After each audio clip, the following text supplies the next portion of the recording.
Well, hello, and welcome to episode number 200 of Drink the Movies. I'm Brian here, as always with Michaela for 200 times now. Michaela, happy 200th birthday, anniversary, week anniversary. We do one of these a week. But A, how are you doing? And B, did you think we'd make it to 200 episodes?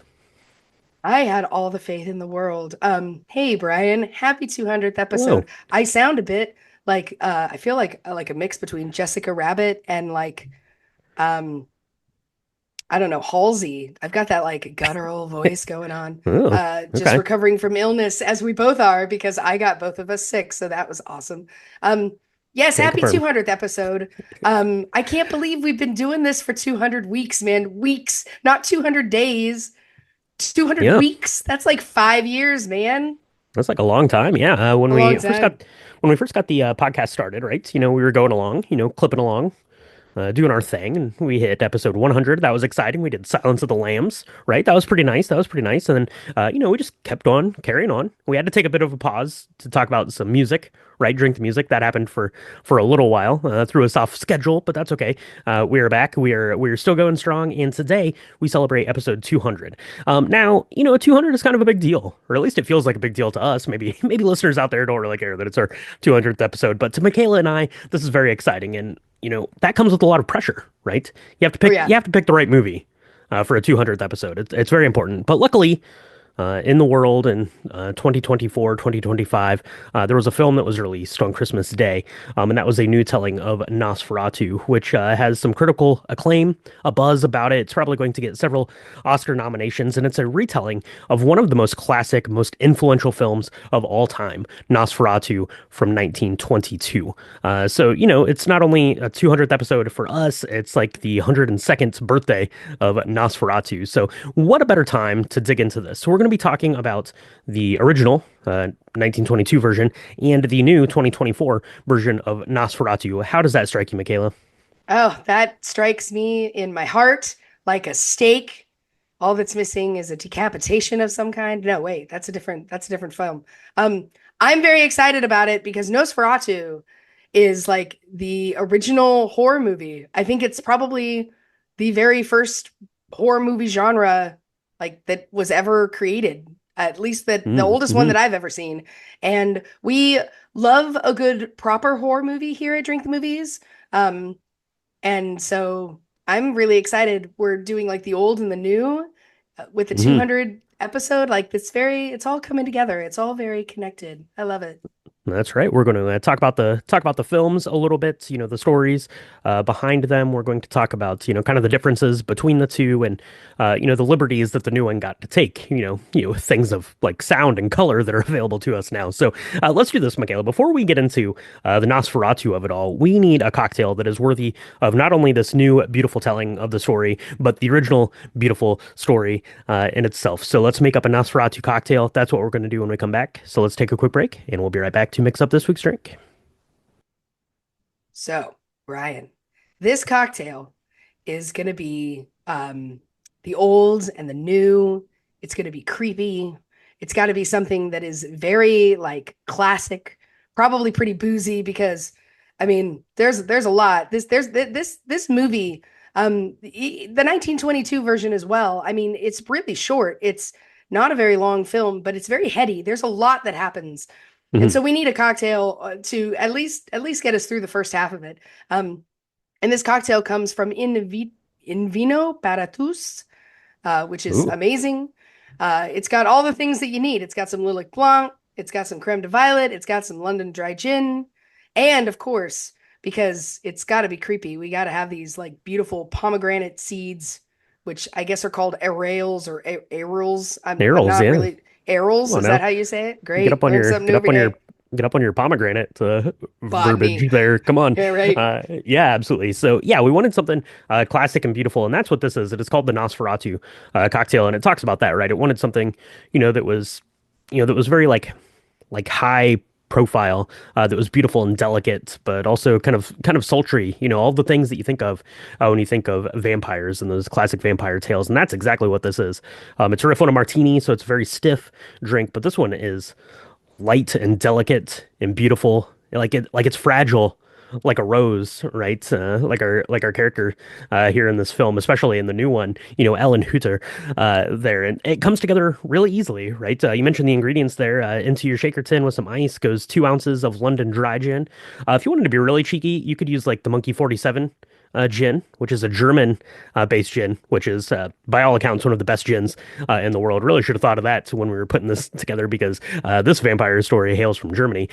2 ounces of that, and then 3/4 of an ounce of your Lillet Blanc, and a 1/4 ounce of creme de violet. Go ahead and you can shake that up, or you can stir it there to keep it a little bit less cloudy. It didn't really get too cloudy with the shaking action, I didn't think here in this instance. So go ahead and do that. Make sure it is really, really cold, and then pour it into a nice chilled coupe or martini glass. Throw a couple of those little pomegranate seeds into the bottom. It's going to give it just a little pop of red at the very bottom, and then it's kind of this translucent purple as it goes up. It is beautiful. It is delicate. This drink is amazing. I loved it. This is my favorite take on a martini, outside of my own dirty martini house recipe for sure. Yeah, absolutely. 100% agree with you there. I was super surprised because I thought it was going to be a lot darker. I don't know why. I thought that the creme de violet would make it like a purpley color, and it's not that. Mhm. It's kind of a gray. It's almost a gray smokiness to it, and then you got these beautiful like pops of red at the bottom. Um, you know, this was boozy. It's drink responsibly because this is like 100% booze. Um, it was beautiful though. It's not sweet. It's not bitter. It didn't burn the way that some of the martinis tend to do with the vermouth, right? This is a revelation. I really loved this. And one of the things that I loved even more about it is the pomegranate seeds, the arils. They add a color to it, but they don't necessarily add any flavor until the end of the drink when you're ready to pop those suckers in your mouth. And they kind of have this like sumptuous, seductive like trait. And it's just they're teeny tiny, right? So when they pop, they just it kind of just explodes in your mouth like with a little bit of alcohol, and it's really delectable, and it really again it's almost an erotic way of drinking this movie in the Okay. truest sense, because these both of these films have to wrestle with their own like eroticism and like this gothic romance piece, right, Mhm. that is intoxicating, and you don't know what's happening if it's the first time you're watching both of them, and you're entranced in its own in your own way. And that's kind of the way that the cocktail was. It was really, really beautiful. Absolutely. So go ahead and mix one of these up. Thank you to Invino Aperitifs for getting us set up with this cocktail. Try it, send us pictures, all that good stuff. But for now, Michaela, what we need to do is we need to mix up another one or two of these. We're doing two movies today. Maybe we should we'll do two. Let's do two. Two drinks. It is the 200th episode after all. So let's go ahead and throw that stuff into a shaker tin, mix up another one, and we'll be right back to chat about this week's films, Nosferatu.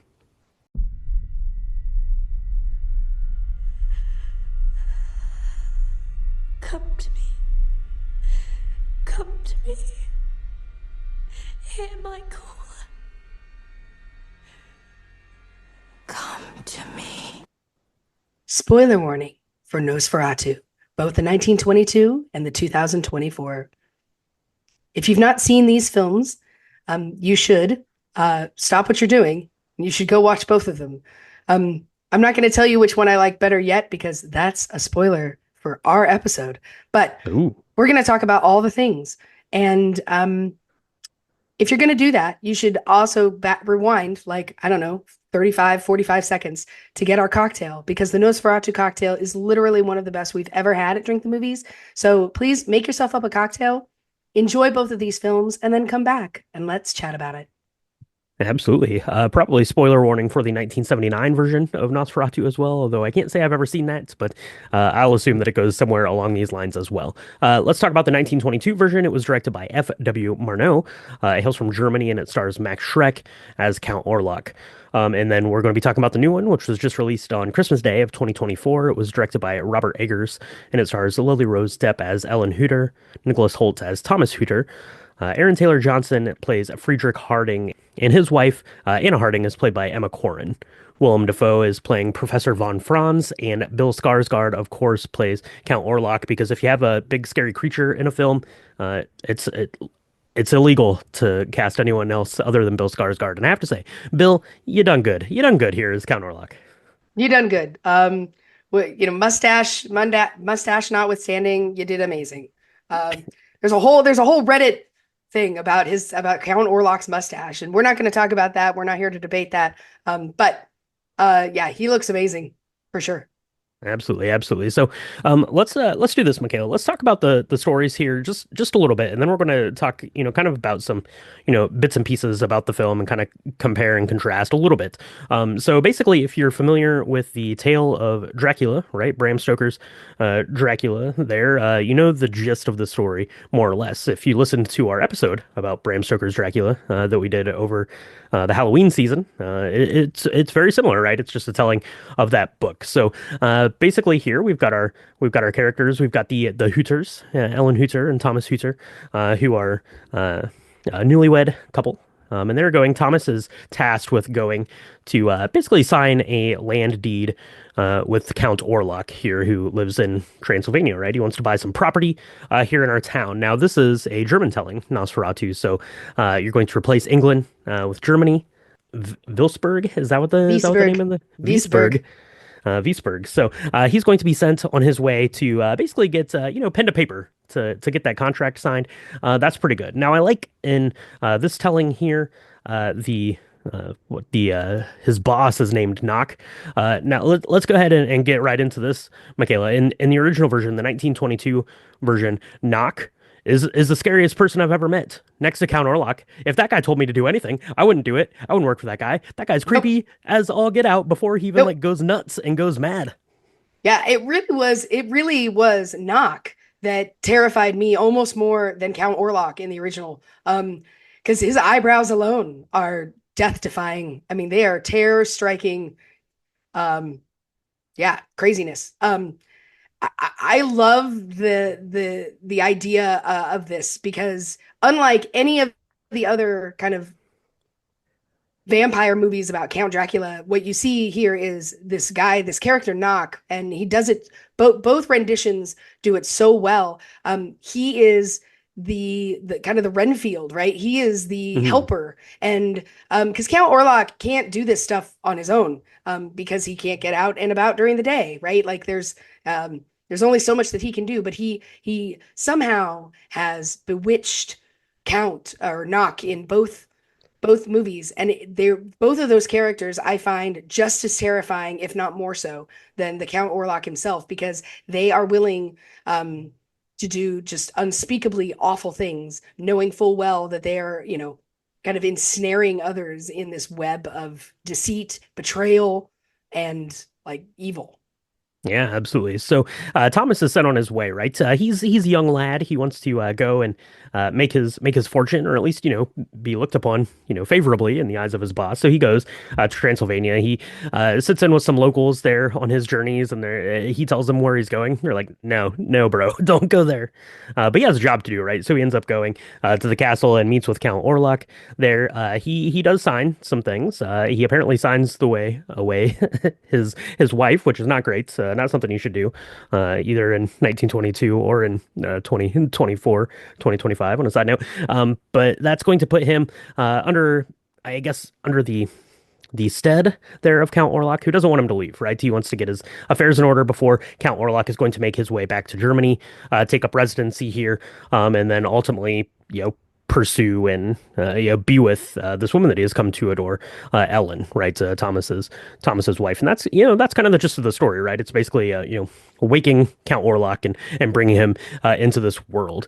Now, what Nosferatu does, I think that is really neat. Coming from a place that is 1922, obviously you have post World War One stuff and feelings and things like that, especially in Germany, which is kind of in the heart of all of this fighting. So you have a lot of post World War One type of things, and then it's going to Mm, play kind of off of those feelings and present this telling of Dracula as more of like a plague story versus a straight up vampire story, which I think is a really interesting take. If you think of something like Bram Stoker's Dracula, which we talked about, that's a little bit more kind of, I guess, like literal telling of right. the story Yeah. of Dracula, whereas this is a little bit more interpretive, and I like that a lot. Yeah. I mean, the closest thing that we see in some of the others was that, Dracula being so evil, he like is a friend to the wolf, he's a friend to the rat, right? And so all of these scourges that happen are sort of connected, but that's kind of where it ends. This really deepens that idea that as Count Orlok is physically moved from Transylvania or wherever he is to this little German town in a boat. And what's going on that boat? Literally, the evil spreads like a disease. And um, what I really thought was interesting was that evil came in the form of rats that will then bite you, just Mhm. like a vampire. The symbolism there is amazing. Before I had seen Nosferatu, I'd never even made that connection, even though it seems so obvious now, right? Yeah, for sure. So Count Orlok does make his way to Germany, right there in pursuit of Mrs. Hooter, Ellen Hooter, there as it were, and that's going to get the town riled up. Obviously, right? They have to go get Knock sorted out, who has been imprisoned, who is the agent, I guess, of Count Orlok in this, and everything is going to come to a head as the town is riled up against Count Orlok. But it's up to Ellen at the end of this story to basically lay the trap for Count Orlok to basically capture his heart, which is going to ultimately end his reign of terror. So in certain sense, you could talk that she is certainly defeating this monster. And is she doing it out of a place of mercy? It's kind of based on like a really deep gothic love, right, that he has for her, which I think is really interesting. And that's kind of where I wanted to start at here, now that we talked about the kind of the breadth of the story a little bit, is kind of the difference. So in the original, in the 1922 version of Nosferatu, obviously the disposition is a little bit less because it's a silent film, right? Mm, There's no talking. I think this was 7 years before the Jazz Singer, if I'm correct, which was 1929, I believe. Um, yep. so basically, all of your story bits you're getting are a like visual things that you're seeing, on the screen, but then also it's coming up with title cards, and it does a really neat job of like showing you like diary entries and letters and things. So it's telling you out some things. But basically, in the 1922 version, at least for my takeaway and the version that I saw of it, and we're going to talk about all the different versions here in a bit. But basically, he just saw her and was like, "That's the lady for me. She looks like pure and virginal, and that's who I want." Converse to the 1924 version, which lays a little bit more of the backstory out and kind of ties in like of the Bram Stoker's version of that. They've had this kind of like history and like shared past together, and we're kind of like these linked souls. And I liked kind of both of those tellings, but I thought it was interesting in the original version that it was literally he just kind of locked eyes on her, and was like, "Oh, that's the woman for me." Which reminded me then, Michaela, of the best vampire story of them all, True Blood. True Blood. Right. Absolutely. Yeah. When Bill decides you're it, I guess. Yeah. Until you're not. I don't know. Yeah, I love that part of the new version, actually, that they created that backstory because I love a good love story. I mean, you know me, I am a completely hopeless slash hopeful romantic. Gothic romance is one of my jams. Um, Mm, and I mm, really, it wasn't enough for me in the first one that he just looked at her and was like, oh, and it's like a picture of her that's really tiny. It's like a lock of her hair. And that's it. He's like, that's it. And she feels his presence immediately. Like, I don't know. Blood sucking demon is fine, but a love story that's completely sight unseen, that's a bridge too far for this old heart. So I really love the new version in the sense that she calls to him at first, right?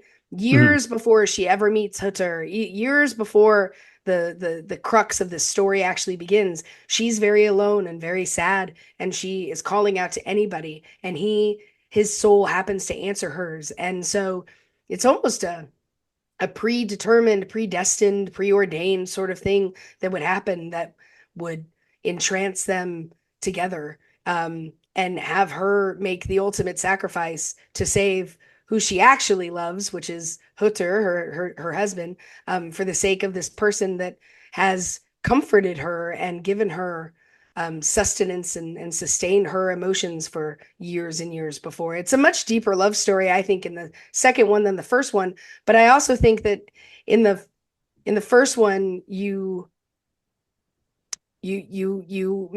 almost take for granted that power, because as soon as he's like, I want her, there's nothing else that's going to happen. He will not be satisfied with anything else, because he's like, nah, I don't care that she's yours. I'm signing her away to me, and I'm just gonna get on a boat, go get her.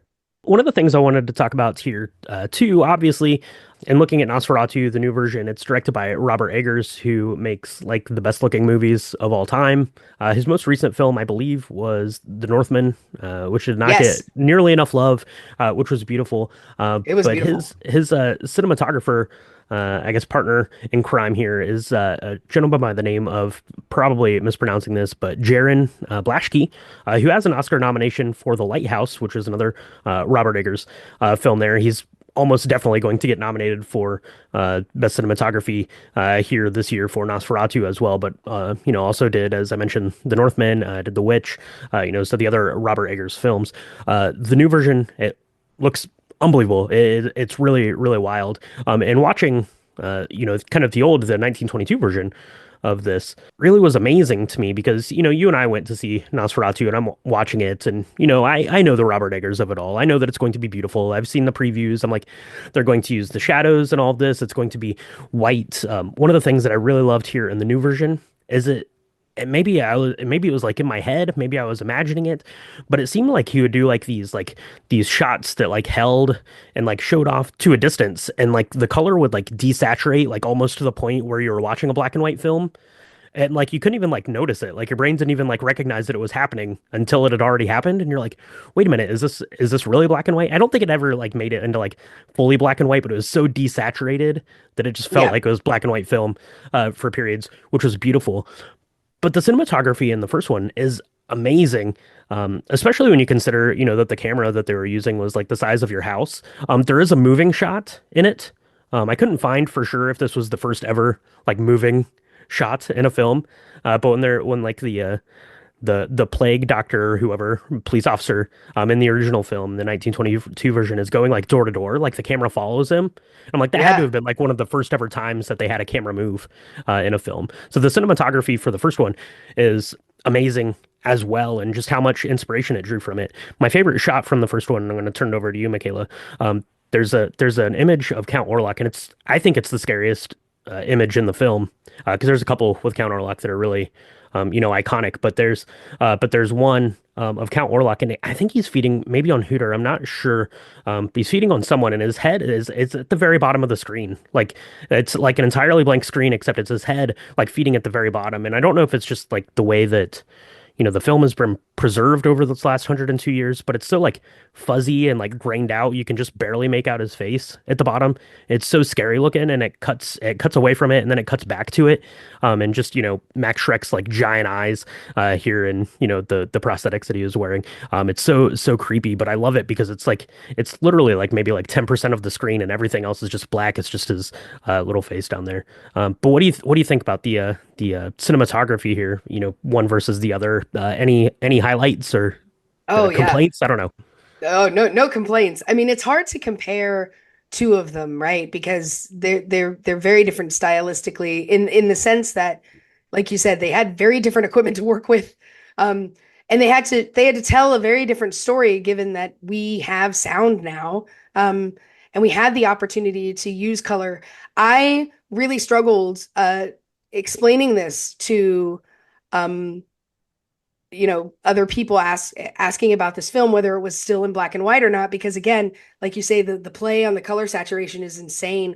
um I thought that the um the ship was incredible. And here's the other thing. If you go and you look, at least the version that I saw, it just says set and it's got one person's name. That's Yep. it. Right? So kudos to whoever in the universe worked on this film because I'm sure it was not one person. I don't know how they did it. The ship is amazing. The way that the ship moves and the way that the camera seems to move with the ship. I have no idea how they did that. That's also, it's like a horror story within a horror story, right? Where you're on the ship and all of a sudden people start to die, everyone's getting sick. There's nothing you can do. You can't go off board. Um, you know that horror story inside that they kind of gloss over in both shows. It's got to be like one of the most terrifying things to ever happen, and it plays on you, right? I love the shots of the seas in both films, but I really was just more struck by how the old version, the original version, just completely captures your attention and your imagination into all the things that are evil. Um, Hmm. the way that that's like the shadow play, like one of the most iconic shots is using the shadows of Count Orlok's fingers over the door as he's going to go and enter in to finally see um, uh, Ellen, right, his love, and Hmm.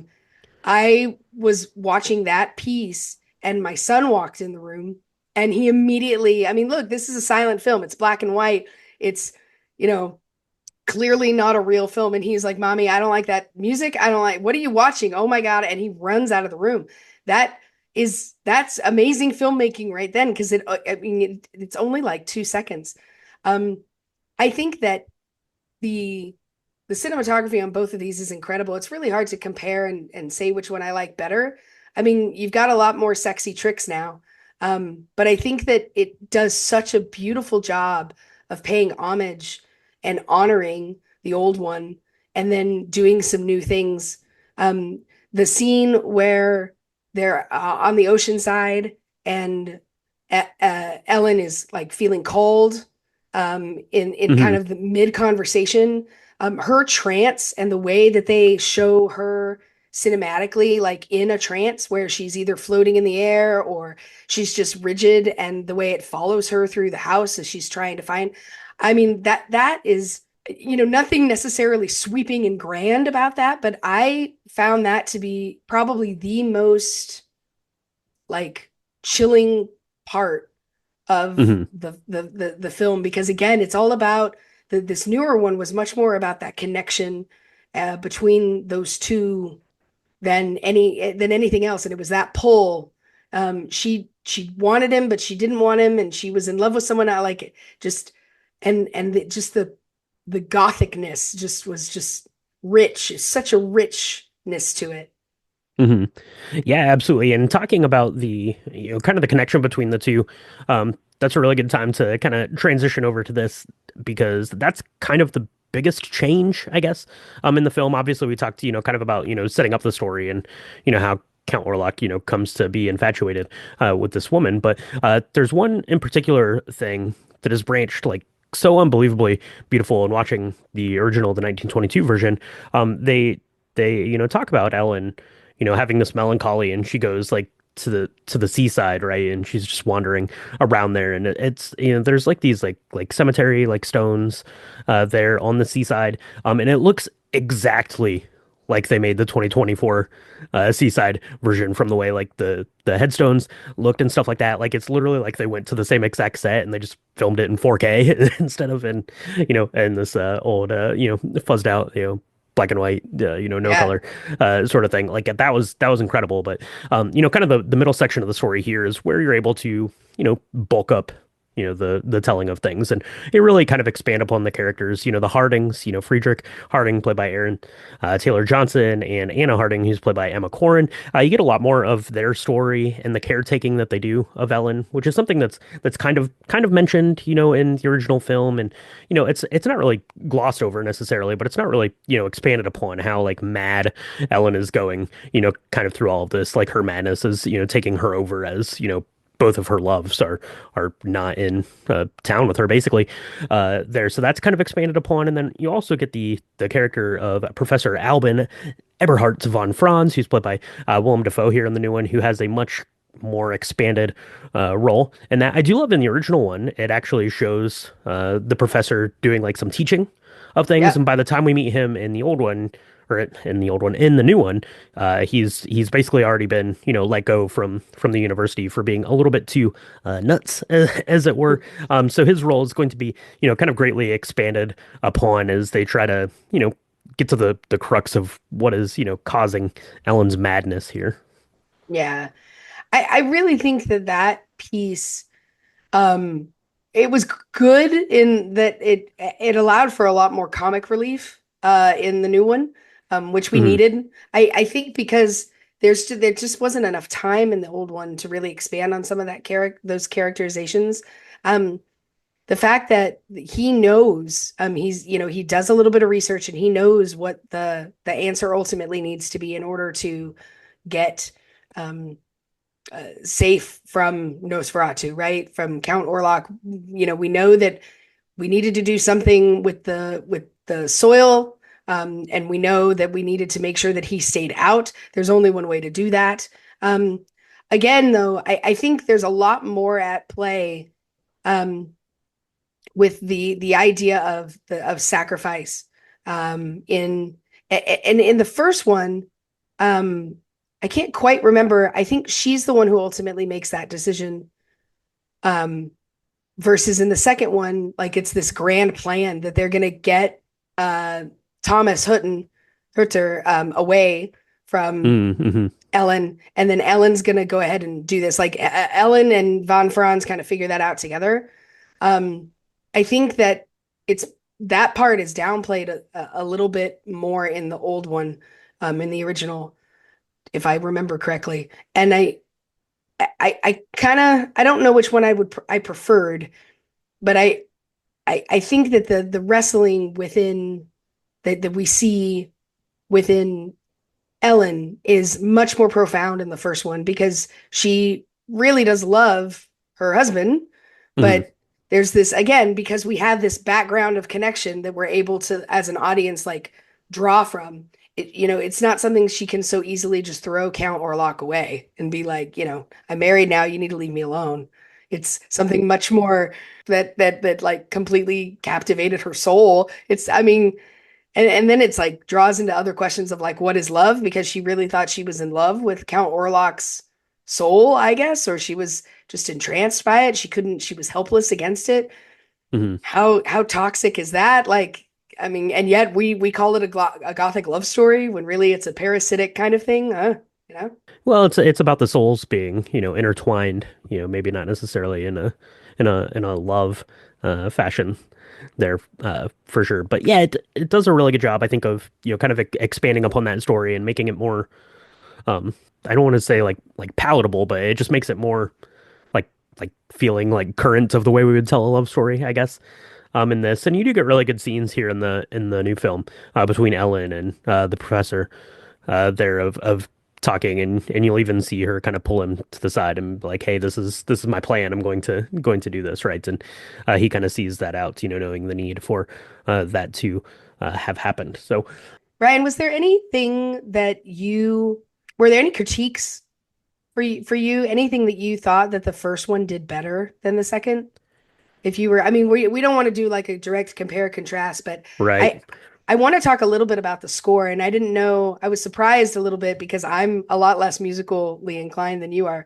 But the score in the first one plays such a huge deal in that. I not to downplay the score in the 2024 version, but I thought it was just much more utilized. Like it was a tool within the experience rather than just kind of an aid. Does that make sense?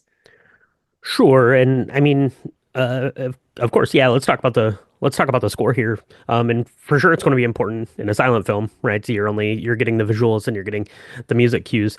Now it is important to know that we don't really know what the original score for this sounded like by and large because it would have been performed live at the time that they would have first released this film, and now is as good a time as any. The original Nosferatu almost didn't see the light of day. Like we almost lost it to history. Bram Stoker's widow sued over the telling of Nosferatu as a copyright infringement and was thusly banished, right? So all copies of Nosferatu were meant to be burned, but a couple of copies have escaped, and obviously we still have it to this day. But it's really hard to say for sure which version is the closest to the original version. We both watched it. I think we both probably saw different versions of it, but they have, English there on the chapter cards and stuff like that. So they're, very certainly not the original version of that. And if you look, you can find versions that are between like 60 minutes long and an hour and a half long, because the speed of all the versions have been different. So whatever version of the 1922 Nosferatu you're watching, it may or may not be close to the original or as close to the original.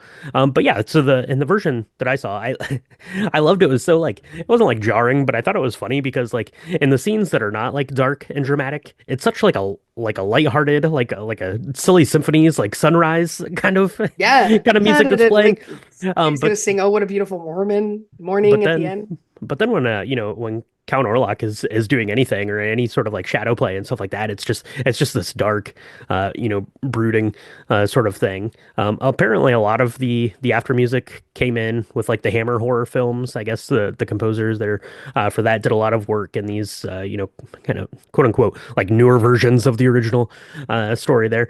So I thought that that was good, and yeah, they have to do a lot of heavy lifting because there's no dialogue, right? Yeah, your cinematographer should be able to tell the story without any dialogue, and your sound designer should be able to tell the story without any dialogue there as well. Now that being said, I do really like the score for the new film. Robin Corellan Carolyn did the soundtrack here for this. It wasn't as impactful. Maybe as the first one, and maybe that's not fair because there were a lot more eggs in the basket going around this time. But what did you think about the scores here, Michaela? Well, so it's I'm glad you re-educated me on the score because the whole time I'm making notes about how amazing it's sounding. Um, Not even thinking that this is definitely not what it would have been like in a theater, in watching it in 1922. That makes total sense. It kind of makes me think about how amazing it would have been and how creative a musician had to have been in the theater to create that, right? Unless there was sheet music that went along with this, which I doubt. That you just had to kind of see the movie and feel it and kind of give the audience some sort of rumination of what you were supposed to be feeling, right? Right. How cool that is. But Yeah, and for sure, maybe at like the original, like at the the red carpet premiere, of that would have been, rehearsed and had a full orchestra. But then, sure. any sort of distribution of a film at that time would have just been, literally a guy at a piano just playing along Yeah. with it. That that you would have had at your closest theater, which would have been in the largest city that was 500 miles away from you, probably. So Right, right. No, that makes sense. I mean, I love the score. The original score that in the version that I saw was incredible. It was a little off-putting when it wasn't like nothing scary was going on, but it also wasn't like the most happiest day ever. Like Ellen's having a moment thinking about where Gutter is and she's unhappy, but you got these like Tweety bird sounds in the back because it's very nice and light. So that part didn't fit as much, but the brooding, like all the dark scenes, oh my gosh. There's so much more terrifying with the music. So much more terrifying with the music. And mhm. I think that the score in the new one was really good as well. It didn't have as prominent of a role to play because we have all of the other senses and we can hear the breathing. We can hear the suckling. I mean, the sound engineer doing the final scene was amazing because it you hear all of the things, and it's Oh yeah, sounds really gross. off-putting and sickening, but also like again the velvety richness of the sound in the new one is really special. I think the kind of the objective of the new score is to really kind of highlight the psyche, the Yeah. psychosis, I guess, of Ellen, which is kind of more of the prominent, I guess, storytelling aspect of this. It seemed like in the original film, it was more of that horror in a sense, but also into the plague story of it all, which felt to me more important in the 1922 version than it did here in the 2024 version to me. So I think that the musical cues just were different on that level. Like it wasn't like scored necessarily like like a horror film, like a Bugatti kind of a thing. It was more of a like a psychological sort of a thing as we, kind of, sit with Ellen and, watch Lily Rose Depp just, gets deeper and deeper kind of into her own madness there as she's, being, taken care of by the Hardings there in that film. So with that, Michaela, now that we've had a chance to see both the 2024 versions and the 1922 versions, which is very much worth your time, let's talk about that here real quick before we pivot to our kind of closing thoughts. The 1922 version of Nosferatu, it is a classic. It basically set in motion how horror films should be done. A lot of we talked about the cinematography of it all, how setting and things like that should be made and portrayed and stuff like that. When did you see that? When did you see Nosferatu for the first time? Was this something that you've seen recently? Did you see it in any sort of like film study capacity, or did you watch it out of curiosity at some point? Or you're like 1922, not for me? No. Um, I watched a couple scenes in a film class in high school. But I had not seen it in its entirety until we watched it for the sake of the podcast. Okay. And I'm really glad that I didn't in a way, because it was really nice to see it as an adult. I think I would have had a very different feeling if I was in my younger years. I Mhm. definitely feel like this was a film that even though it's from 1922, so there's no sex, there's no nudity, it's not it's violent, but it's not nearly. I mean, it's not like the version this year, you know. And I would Mhm. not feel comfortable showing it to um, I don't know, anybody under the age of like 15. It is so dark. It's just so dark, and it's so I don't know, adult in the thematic elements. Um, so I hadn't seen it, but then I watched it a couple of times because I really wanted to understand certain scenes over and over again. I kind of drank it in as Count Orlok drinks Ellen, right? Like, Mhm. um, You and just wanted more of those cocktails. I know your yeah, tricks. well, that too. That's also true. But no, and so it was neat because I was able to really. It was very fresh in my mind when I was able to kind of see the comparing and contrasting of the new one and the old one. Hmm. And uh, and again, I mean, I think it's very hard for me to criticize anything really about the new one, because it does such a good job of paying homage to the old one, Hmm.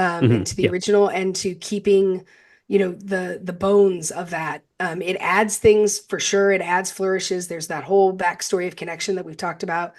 Um, yeah. But did you grow up with this? I mean, did you watch this numerous times?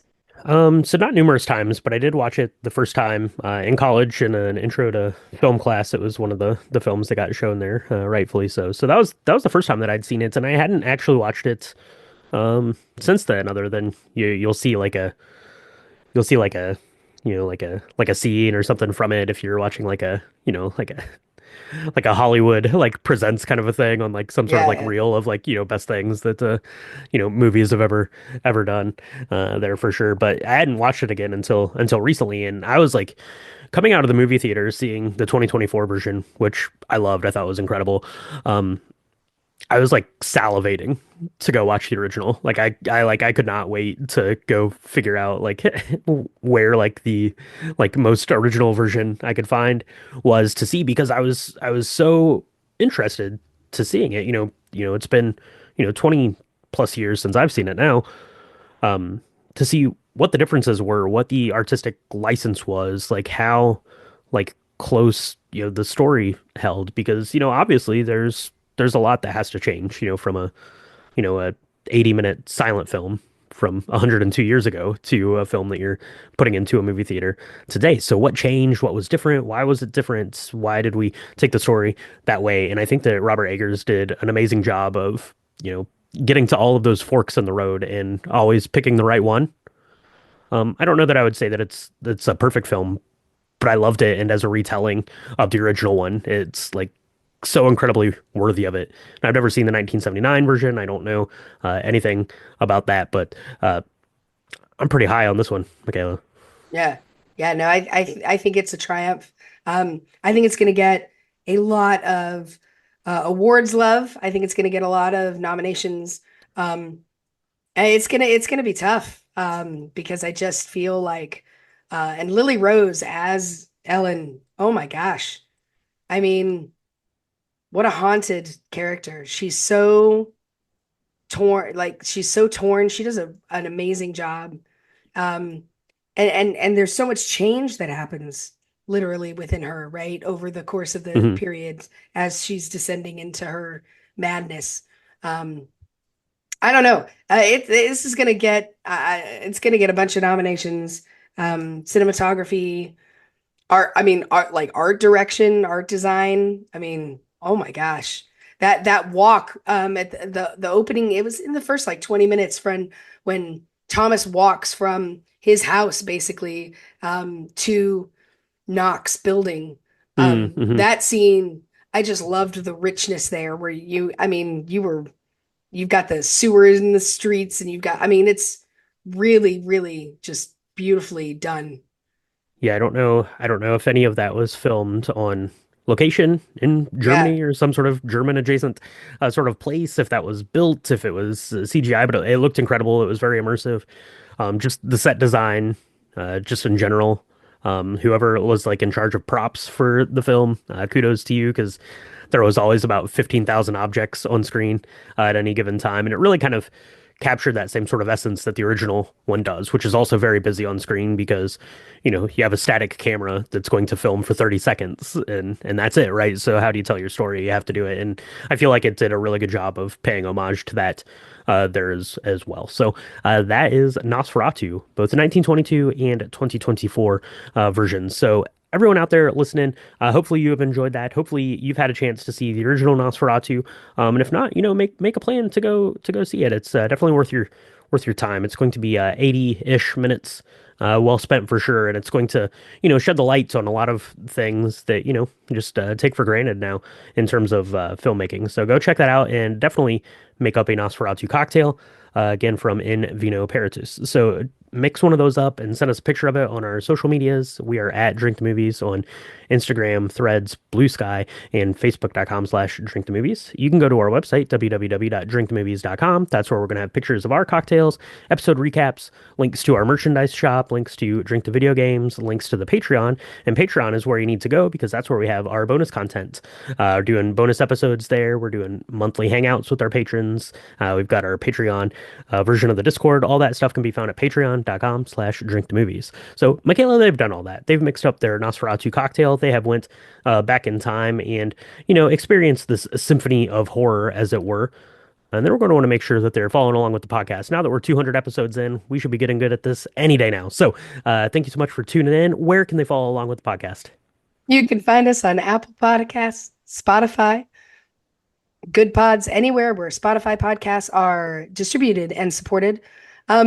200 episodes, Brian. I can't believe we're here. And the only reason we are here, just so everybody knows, is because number one, Brian's amazing, and number two, y'all are amazing for continuing to listen to us ruminate It's and talk mostly you about all. movies and Yeah. cocktails. Yeah, Hmm. it's mostly y'all. And we're so grateful.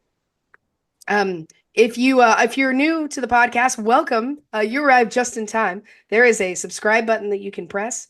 We do 2 drops a week that are a lot of fun. We do our lobby bar, talking about what's going on in the box office, and then we do these deep dives. Um, if you're really liking what you're hearing, you can share us on social media. You can leave us a 5-star review. There is a way to do that on every platform we are on. Um, Hmm. we are so grateful to each and every one of you. Drop us a line. We really listen, and um, we read every email. We love our audience. And so thank you so much for allowing us to be able to do this for 200 times and counting. Absolutely. So here's cheers to all of you and cheers to the next 200 episodes. Thank you so much for joining us, and we'll talk to you next time on Drink Drink the the movies. Movies. A plague has befallen Visburg this day.